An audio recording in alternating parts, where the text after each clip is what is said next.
The deep space around the Dead Star system was quiet and cold. Nothing moved in the darkness except for one small ship that drifted slowly between the frozen rocks. The ship looked strange and rough compared to the sleek vessels that usually traveled through this part of space. Its metal hull was thick and marked with burn scars from countless journeys. Old chemical engines hung from its back like tired limbs. Commander Vex stood on the bridge of the Vorthan reconnaissance vessel, Shadowfang, and watched the unknown craft through the main viewing screen. His purple skin rippled with curiosity as he studied the primitive design. The Vorthan had mapped most of this galaxy over the past 1,000 years, but they had never seen anything like this ship before. "Scanning Officer Nix, run a full analysis on that vessel," Vex ordered. His voice carried the authority of someone who had spent decades exploring the unknown regions of space. Nix pressed several glowing buttons on his console, his forearms moved quickly across the controls as waves of energy shot out from the Shadowfang toward the strange ship. The scanning beams were invisible, but they could see through metal and flesh alike. They could read the genetic code of any living thing and map every circuit in any machine. "Commander, I'm getting very unusual readings," Nix said. His voice trembled slightly as the data appeared on his screen. "The ship contains biological entities that do not match any known species in our database." Lieutenant Rax looked up from her station where she studied alien life forms for the Vorthan military.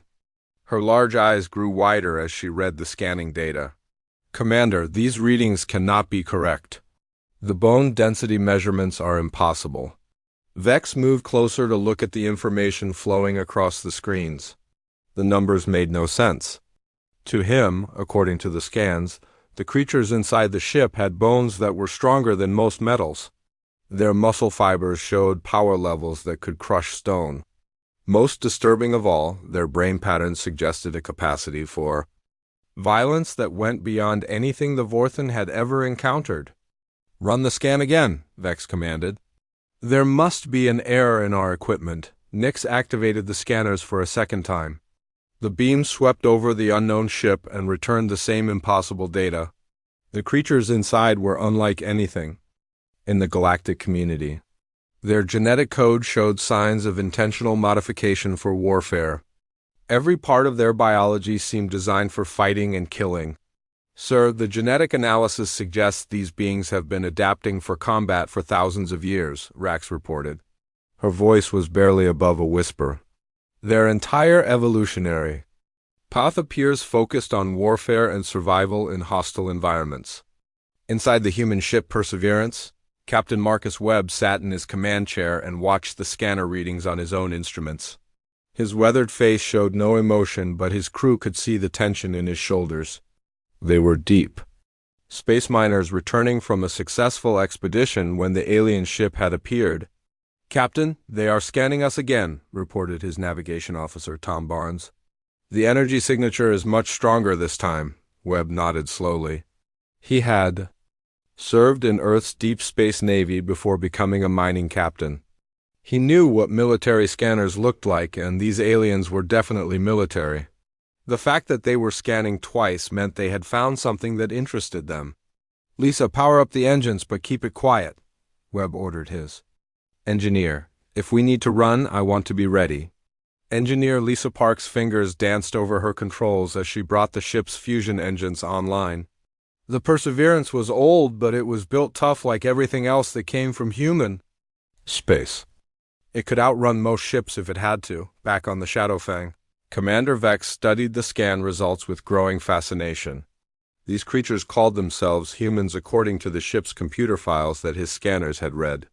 Their technology was primitive by galactic standards, but their biology was terrifying.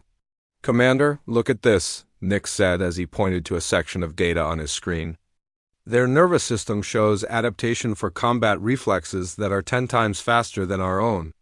And their cardiovascular system appears designed to function even with massive trauma." Rax was reading through the genetic analysis with disbelief. "Sir, these humans show genetic markers for resistance to most known toxins and diseases. Their healing factor is remarkable." But most concerning is their brain chemistry.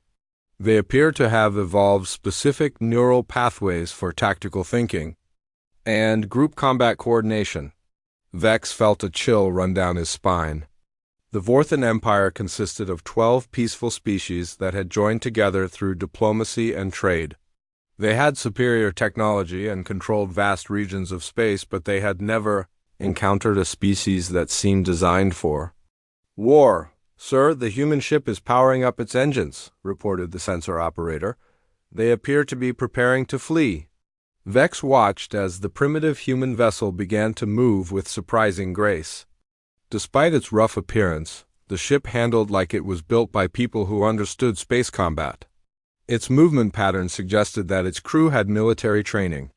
"They detected our scans," Vex realized, "and they know what it means when a military vessel scans them twice." The human ship Perseverance turned toward the edge of the star system and began to accelerate. Captain Webb knew they were in serious trouble. Alien contact was supposed to be handled by Earth's diplomatic corps, not by mining crews in the outer rim. "Tom, get a message drone ready," Webb ordered. Full data burst to Earth command. "Include our position, the alien ship's specifications, and everything we know about their scanning capabilities." Barnes loaded a small probe with all their sensor data and shot it toward the nearest communication relay. The drone would take weeks to reach Earth, but it would carry news that humanity was no longer alone in the galaxy. On the Shadowfang, Commander Vex made a decision that would change the course of galactic history. Instead of letting the humans escape, he saw an opportunity to capture and study the most dangerous species his people had ever encountered. "Weapons officer, target their engines with a disabling shot," Vex commanded. "I want that ship intact and its crew alive for study." The Shadowfang fired a bright blue beam that struck the Perseverance's engines and caused them to shut down.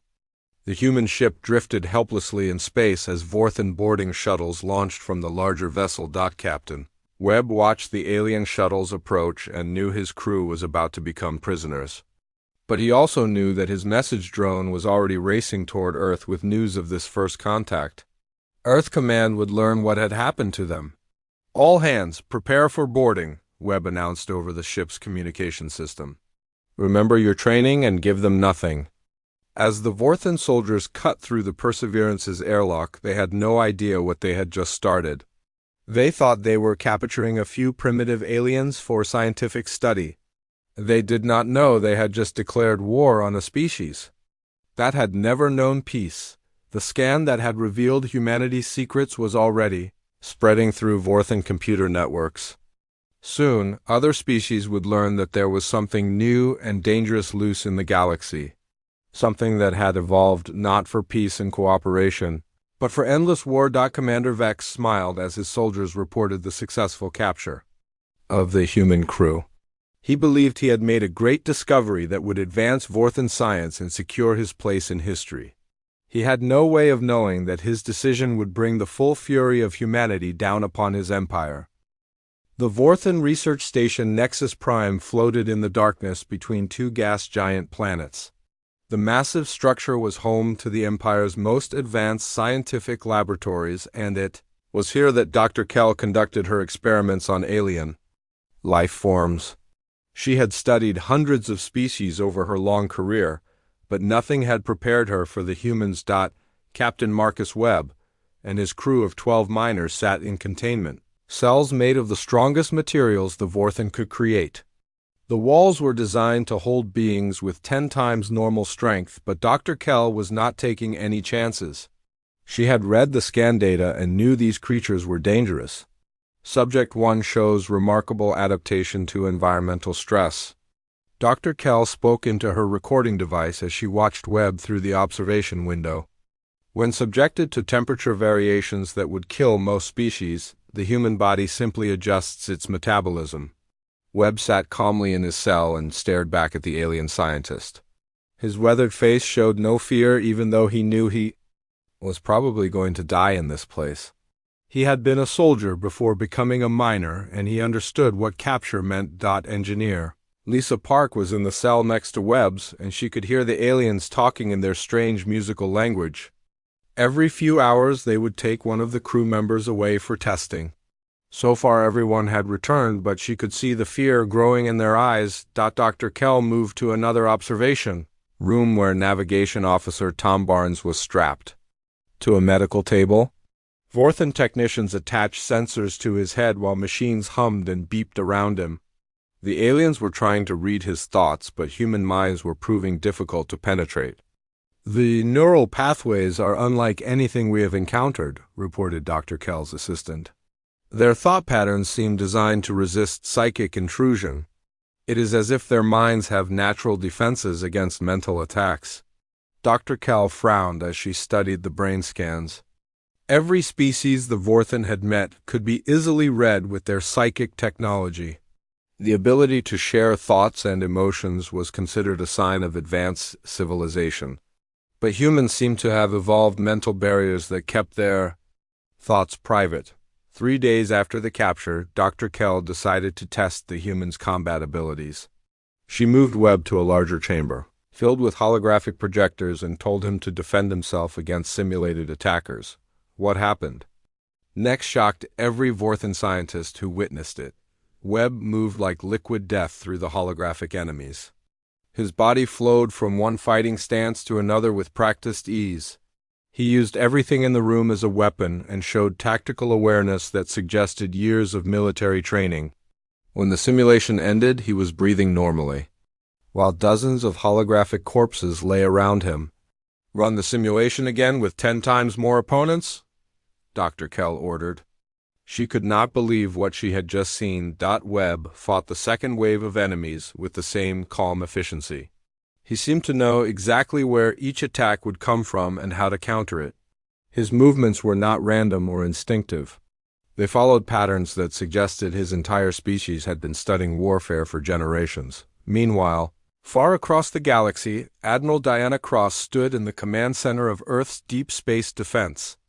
The message droned from Captain. Webb's ship had finally reached the outer communication stations, and its contents were spreading through human, military networks like wildfire. The scan data they collected contains detailed information about our physiology, our technology, and our ship locations, reported Colonel Jake Morrison as he studied the intelligence reports. "This is a potential extinction-level threat to our species." Admiral Cross was a woman who had spent 40 years preparing for humanity's first contact with alien life. She had studied every possible scenario and developed response plans for each one, but she had never expected first contact to begin with the capture and torture of human civilians. "How many ships can we mobilize within 72 hours? Cross asked her staff. 12 combat vessels and 6 support ships, Morrison replied. "It's not a large fleet, but every ship is crewed by experienced military personnel." Cross nodded as she reviewed the tactical data. The Vorthan Empire controlled hundreds of star systems and had technology that was centuries ahead of human science. But technology alone did not win wars. Human history was filled with examples of primitive forces, defeating advanced enemies through superior tactics and determination. "Prepare the fleet for immediate departure," Cross ordered. "This is not a rescue mission. This is a military operation to secure classified information that could be used to destroy our species." Back on Nexus Prime, Dr. Kell was conducting her most dangerous experiment yet. She had decided to test human pain tolerance by subjecting crew member Dave Miller to increasing levels of electrical stimulation. What she discovered defied everything the Vorthan knew about biology and survival. Miller's body adapted to the pain by releasing natural chemicals that blocked nerve signals. His heart rate actually decreased as the torture intensified, and his brain patterns showed that he was entering a trance-like state that helped him endure the agony. When Dr. Kell finally stopped the experiment, Miller looked at her with eyes full of hatred, but he had not broken. "Their pain tolerance is beyond measurement," Dr. Kell reported to Commander Vex. "It appears they have evolved natural resistance to torture and interrogation. Their entire nervous system seems designed to help them survive extreme trauma." Commander Vex listened to the reports with growing unease. The more his scientists learned about humans, the more dangerous they appeared to be. These were not peaceful explorers or merchants. They were living weapons that had somehow developed space travel. What about their technology? Vex asked. Can we determine their military capabilities from their ship? Dr. Kell's expression grew troubled. Sir, their ship appears primitive, but it contains design elements that suggest extensive combat experience. Every system has multiple backups and their weapons are concealed but extremely efficient. This was not built by a peaceful species. The next day brought terrible news. During a routine medical examination, crew member Paul Adams suffered a fatal reaction to a Vorthan drug that was supposed to be harmless to most species. His death was accidental, but it marked a turning point in the relationship between the two species. Captain Webb stood over Adam's body in the medical bay and felt something cold and hard settle in his chest. The aliens had pushed too far, and now one of his people was dead. The rules of engagement had just changed in ways the Vorthan could not understand. You killed him, Webb said quietly to Dr. Kell. You may not have meant to, but you killed one of my crew. Dr. Kell tried to explain that it was an accident and that they were trying to help Adams by treating his injuries.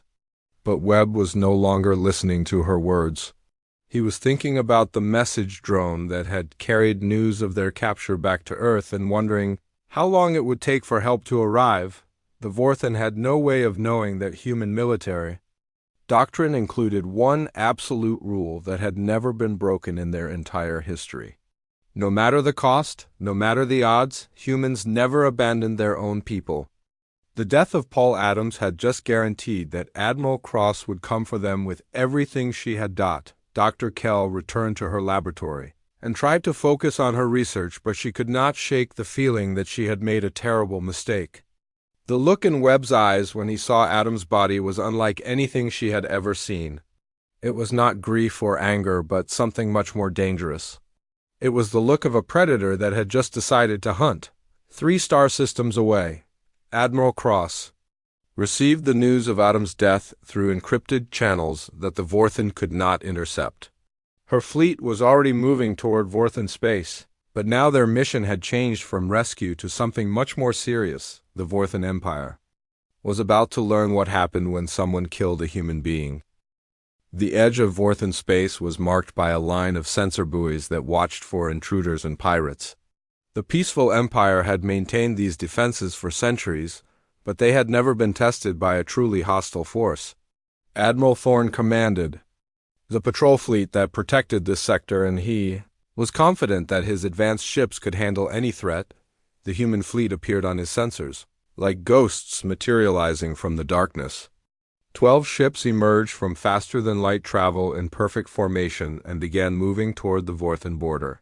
Thorne studied the newcomers through his tactical displays and felt puzzled by what he saw. The human vessels looked crude and industrial compared to the elegant curves of Vorthan warships. Their hulls were thick and angular with visible weapon mounts and armor plating. They moved with the precision of a military formation, but their technology appeared to be decades behind galactic standards. Open a communication channel, Thorne ordered his communications officer. Let us welcome these newcomers to Vorthan space properly. Admiral Diana Cross stood on the bridge of her flagship, Retribution, and watched the alien patrol fleet through the main viewing screen. Her weathered face showed no emotion as she counted 8 Vorthan vessels arranging themselves in what they probably thought was an intimidating display. Admiral, incoming transmission from the lead alien vessel, reported Lieutenant Kim Walker. From the communications station, they are requesting that we identify ourselves and state our intentions. Cross had spent the 3-day journey to Vorthan space studying everything humanity knew about these aliens. The Vorthan were an old and powerful empire that controlled hundreds of worlds through advanced technology and peaceful diplomacy. They had never fought a real war because they had never needed to. Put them on screen, Cross ordered. Admiral Thorne's image appeared on the bridge displays. He was tall and slender with purple skin and 4 arms that moved gracefully as he spoke. His large eyes were kind and curious as he looked at the human admiral through the communication link. Greetings, unknown travelers, Thorne said in accented but understandable English. I am Admiral Thorn of the Vorthen, Imperial Navy. You have entered our space without permission, but we welcome peaceful contact with new species. Please state your intentions so that we may assist you. Cross stepped forward and looked directly into the alien's eyes. Her voice was calm and cold when she replied, I am Admiral Diana Cross of the Earth Defense Force. You have captured and killed one of our people. We are here to take them back. Thorn's expression shifted from curiosity to confusion. I'm not aware of any incident involving your species. Perhaps there has been a misunderstanding that we can resolve through diplomatic channels. There is no misunderstanding, Cross replied. Your people scanned one of our ships, captured the crew, and conducted experiments that resulted in the death of a human being. You have 72 hours to return our survivors and provide compensation for the loss of life. The Vorthen admiral felt a chill run through his body as he realized what the humans were talking about. Commander Vex had reported the capture of an unknown species 3 days ago, but Thorn had not paid much attention to what seemed like a routine scientific operation. Admiral Cross, I assure you that any death was accidental, Thorn said quickly. The Vorthen Empire does not harm intelligent beings. If one of your people died during scientific examination, it was a tragic mistake that we deeply regret. Cross listened to the alien's words and felt her anger growing colder and more focused. These creatures thought they could capture humans, like laboratory animals, and that an apology would make everything acceptable when their experiments went wrong. 72 hours, Cross repeated. After that, we will take our people back by force. Thorn tried to explain that such matters required careful negotiation between governments and that hasty action could lead to serious diplomatic problems. He offered to arrange meetings between human and Vorthen leaders, where they could discuss compensation and future cooperation, but Cross was no longer listening to his diplomatic language. She had seen the scan data that revealed how thoroughly the aliens had examined human physiology and technology. This information was now in alien hands and could be used to develop weapons specifically designed to kill humans. We do not negotiate with kidnappers and murderers, Cross said before cutting the communication link. Admiral. Thorn stared at the blank screen and felt the first stirrings of real fear. These humans were not responding like any species he had ever encountered. Most civilized beings would accept diplomatic solutions and work through proper channels to resolve disputes. But the humans seemed prepared to fight a war over a single accidental death. Send a priority message to High Command, Thorn ordered his communications officer. Request immediate instructions on how to handle this situation. Cross turned to her tactical officer and nodded once. Colonel Jake Morrison had been waiting for this moment, and his fingers moved quickly over his control panel. The human fleet suddenly changed from exploration formation to combat deployment in a matter of seconds. The Vorthen sensors registered the shift immediately. What had appeared to be 12 primitive vessels now revealed themselves as purpose-built warships. Hidden weapon ports opened along their hulls and defensive shields powered up to maximum strength. Most disturbing of all, each ship began moving in coordination with the others as if they shared a single mind. Admiral, the human vessels are assuming attack positions, reported Thorn's tactical officer. Their weapons are targeting our ships, and their shields are at full power. Thorn could not believe what he was seeing. These aliens were actually preparing to fight a battle over what was essentially a scientific accident. No civilized species behaved this way when diplomatic solutions were available. Fire warning shots across the bow of their flagship, Thorn ordered. Show them that we have superior weapons and convince them to reconsider their aggressive stance.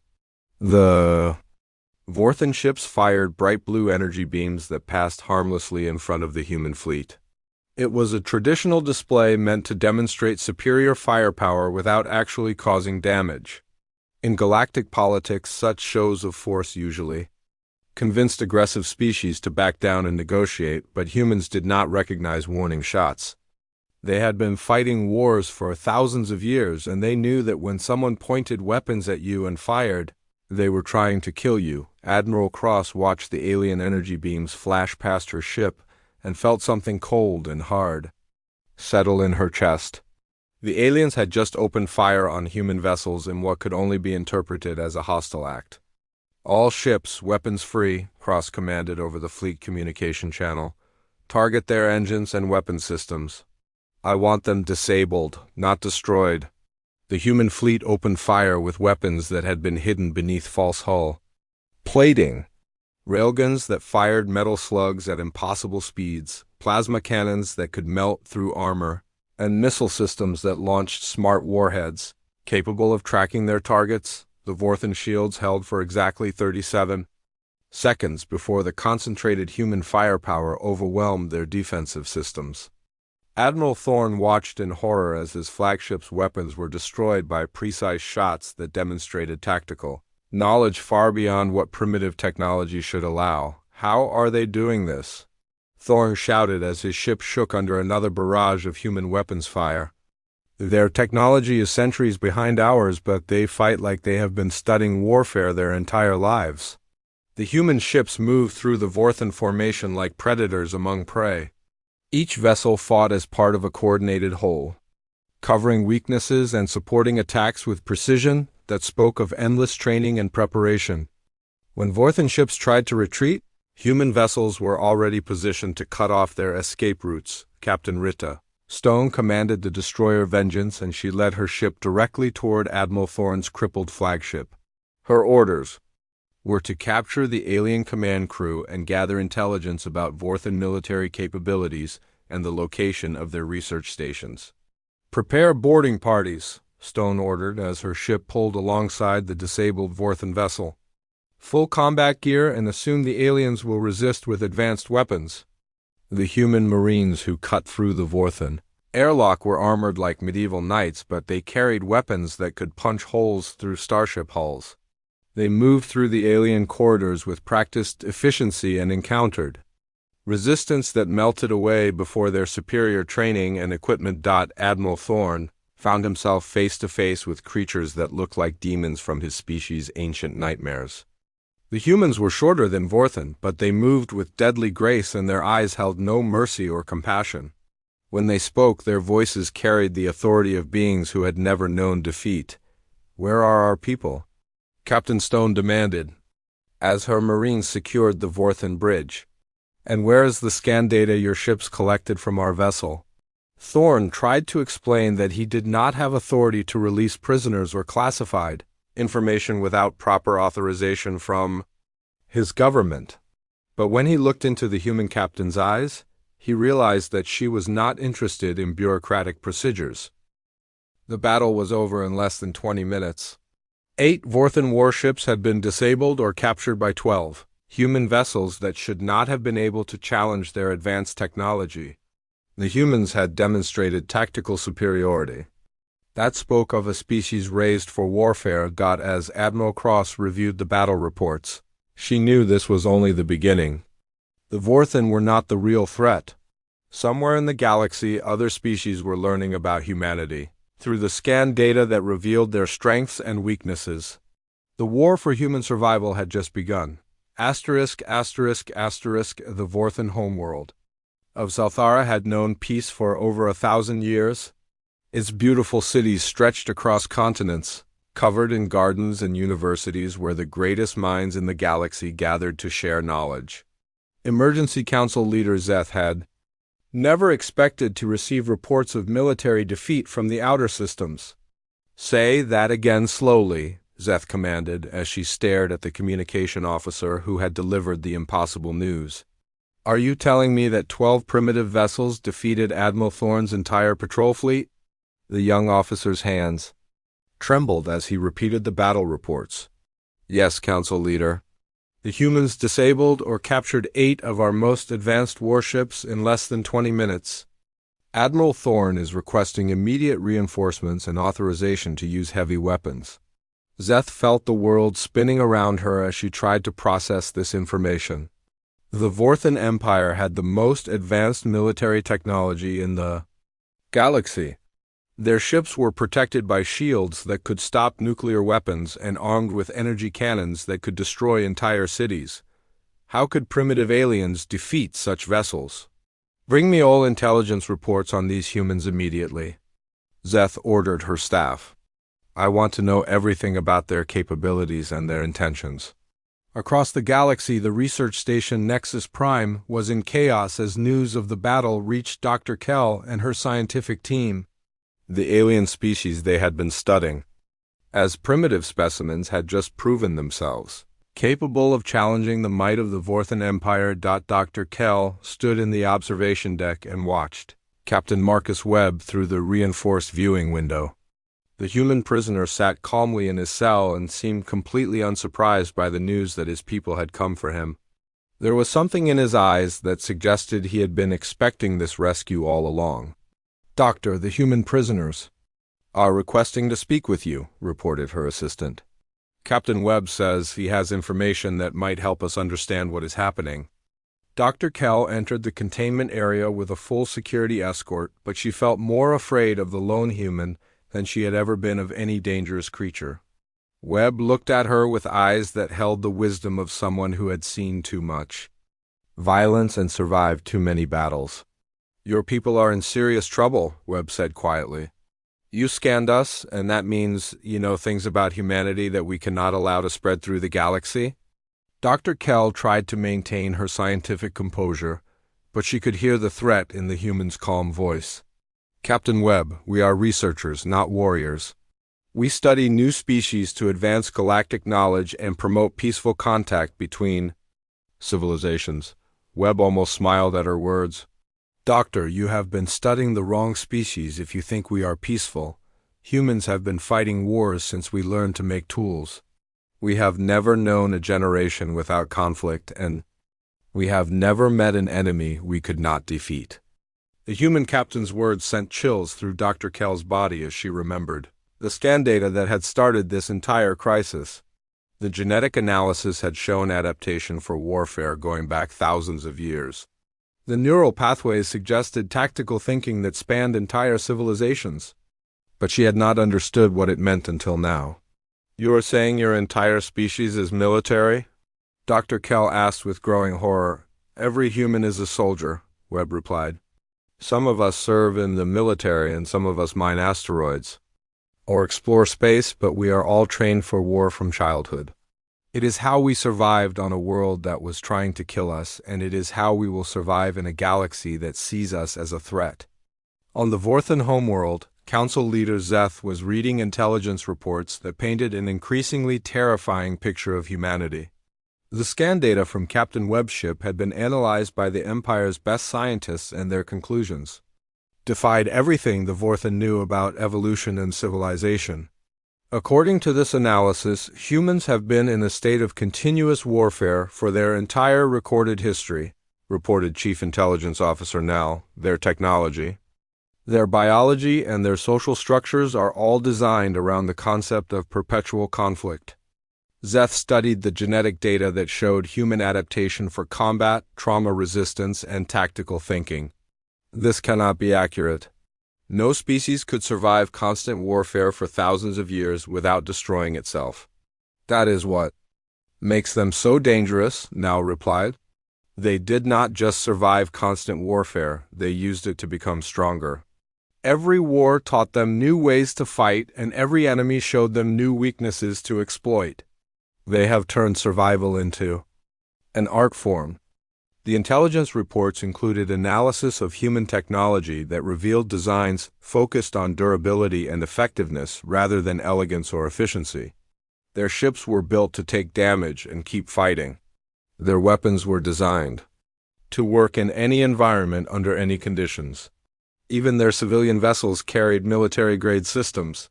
They do not have a military, Zeth realized with growing alarm. They are a military that happens to have developed space travel. Meanwhile, on Earth, the Global Defense Council was convening the largest military meeting in human history. Representatives from every nation and every spacefaring organization gathered in the underground command center beneath the Rocky Mountains to discuss the crisis that threatened their species. Survival General Patricia Hayes stood before the assembled leaders and presented the intelligence gathered from Admiral Cross's mission to Vorthan space. The holographic displays showed star charts marking hundreds of alien civilizations. that were now aware of humanity's existence and capabilities. The scan data taken from Captain Webb's ship contains detailed information about our physiology, our technology, and our home system locations, Hayes reported. This information has been transmitted to at least 12 different species and is spreading through their communication networks. President Sarah Mitchell leaned forward in her chair as the implications became clear. You are saying that hostile aliens now have detailed intelligence about our weaknesses and our capabilities. Worse than that, Hayes replied. They know exactly where we come from, and they have detailed biological data that could be used to develop weapons, specifically designed to kill humans. The room fell silent as the world leaders absorbed this information. Humanity had spent centuries preparing for first contact with alien life, but they had always assumed it would be peaceful. The idea that their first encounter had resulted in detailed intelligence falling into potentially hostile hands was their worst nightmare. What are our options? Asked General Chun from the Asian space. Defense Coalition. Hayes activated another set of displays that showed human military assets scattered across known space. We have approximately 200 combat-capable vessels and 50,000 trained military personnel against a galaxy containing hundreds of alien civilizations with superior technology. Our chances of survival depend entirely on our ability to control the information that was stolen from us. Back in Vorthen space, Admiral Cross was interrogating the captured alien officers to learn about the scope of the intelligence breach. Captain Rita Stone had brought Admiral Thorne aboard the human flagship where he was being questioned about Vorthen communication networks and data sharing protocols. The scan data has been transmitted to our scientific databases and shared with our research partners, Thorne admitted reluctantly. Standard procedure requires that all new species information be distributed to the Galactic Research Consortium for analysis and classification. Cross felt her blood run cold as she realized the magnitude of the security breach. How many species have access to this consortium? Approximately 230 civilizations receive regular data updates, Thorne replied. The information about your species has probably reached most of them by now. The Admiral turned to Colonel Morrison and saw her own fears reflected in his eyes. Humanity was no longer hidden in the outer rim of the galaxy. Their existence, their capabilities, and their weaknesses were now known to hundreds of alien civilizations. Ma'am. Incoming priority transmission from Earth Command, reported Lieutenant Walker from the communications station. General Hayes is requesting immediate conference with all fleet commanders. Cross opened the communication link and saw the worried faces of Earth's military leadership displayed on her bridge screens. The news from home was even worse than she had feared. Admiral, we have confirmed that the scan data has reached the hegemony, Hayes reported. Intelligence sources indicate they are already analyzing the information and developing countermeasures for use against human forces. The hegemony was a coalition of aggressive species from the galactic rim that had been expanding their territory through conquest and intimidation. Unlike the peaceful Vorthen, these aliens understood warfare, and they would see humanity as either a useful tool or a dangerous threat to be eliminated. What are your orders, General? Cross asked. Hayes looked tired and old as she delivered her response. The President has authorized Operation Sentinel. Every human ship becomes a guardian, watching for threats that might use the stolen information against Earth. We are no longer explorers or miners or merchants. We are all soldiers now. Cross nodded as she understood the implications of the new orders. The age of human isolation was over. They were now part of a galaxy that knew about their existence and their capabilities. Some species would want to study them, others would want to use them, and many would want to destroy them before they could become a threat. The war for human survival had begun, and the enemy had detailed intelligence about everything that made humanity dangerous. But the aliens were about to learn that knowing about human capabilities and surviving an encounter with human determination were two very different things. As surrender came exactly 71 hours after Admiral Cross had delivered her ultimatum to the Vorthen Empire. Emergency Council Leader Zeth appeared on the communication screens of every human ship in the fleet with her forearms raised in the traditional Vorthan gesture of submission.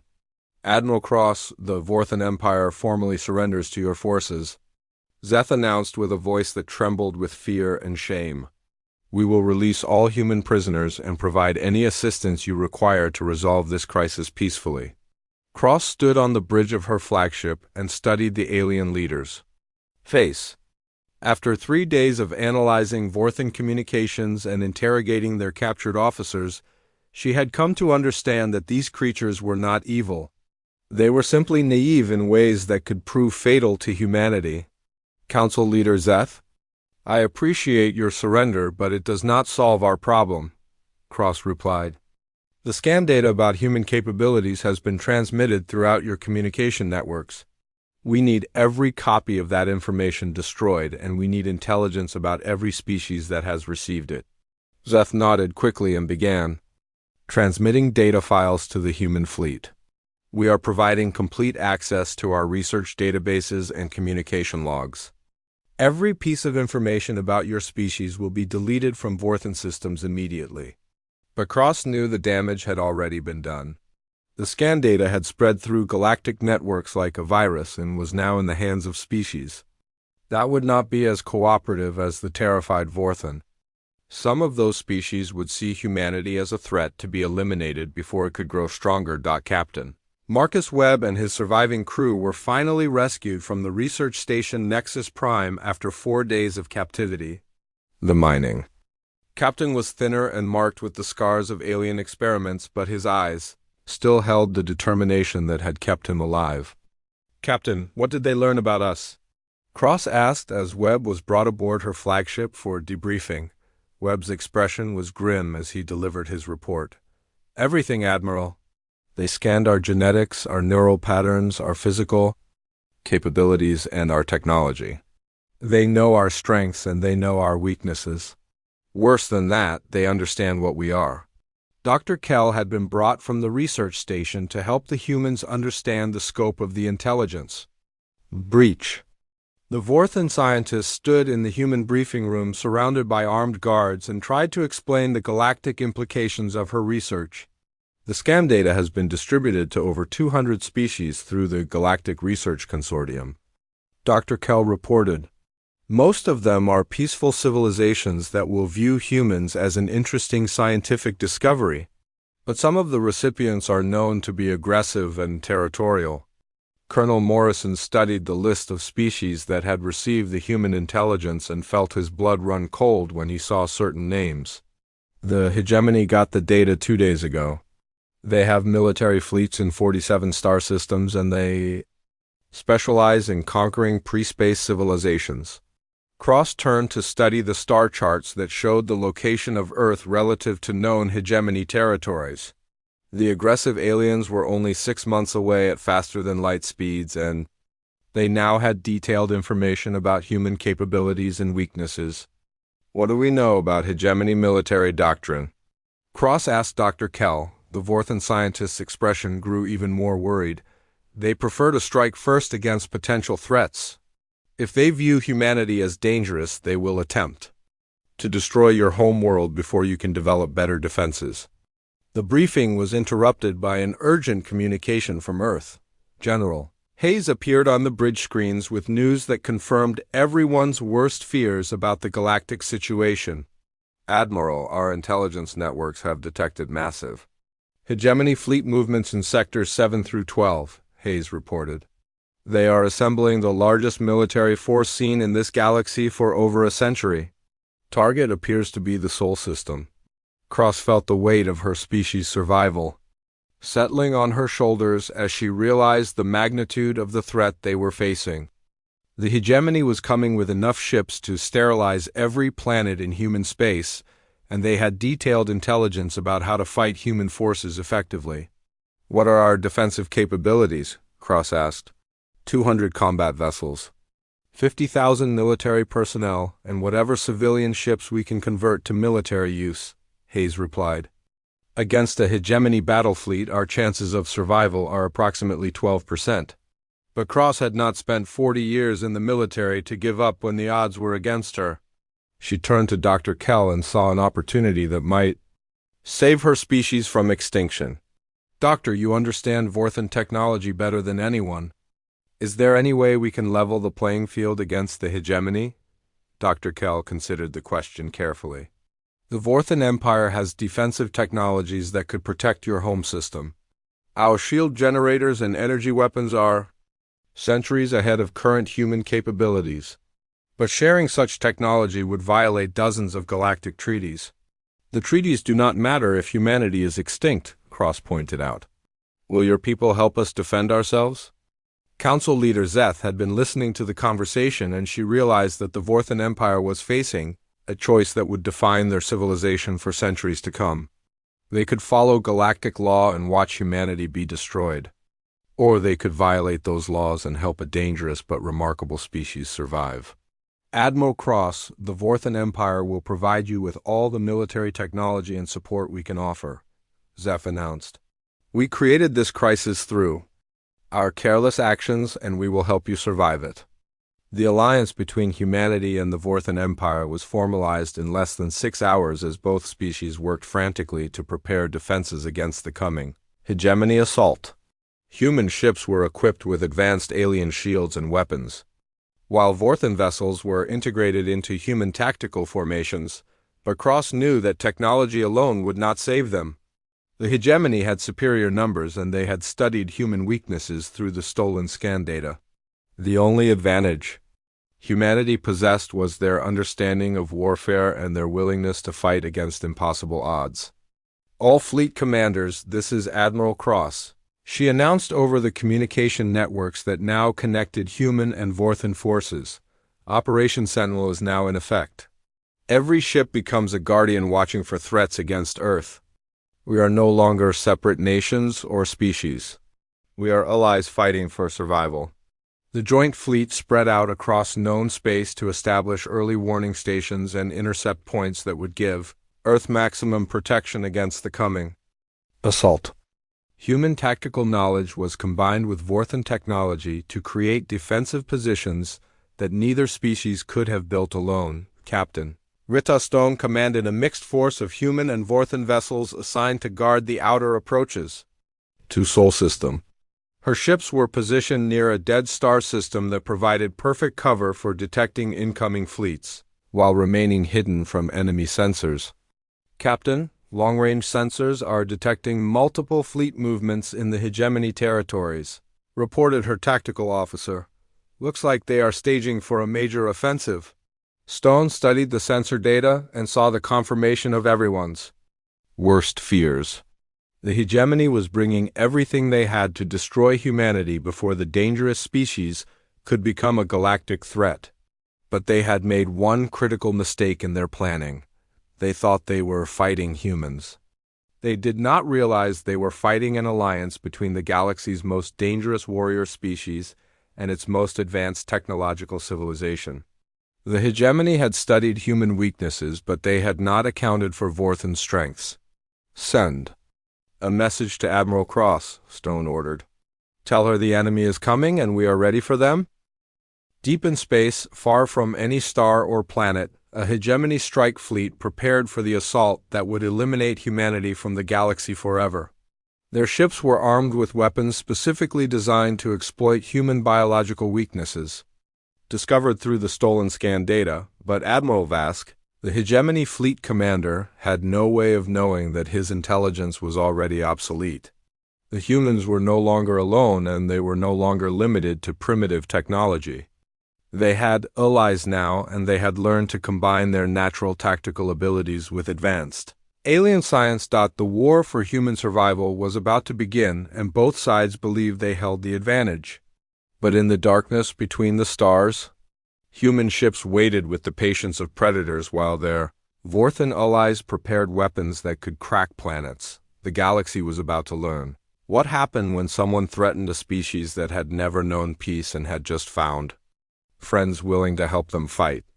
The hegemony thought they were hunting primitives, but they were about to discover they had awakened something far more dangerous than they could imagine. The age of human isolation was over. The age of human expansion was about to begin,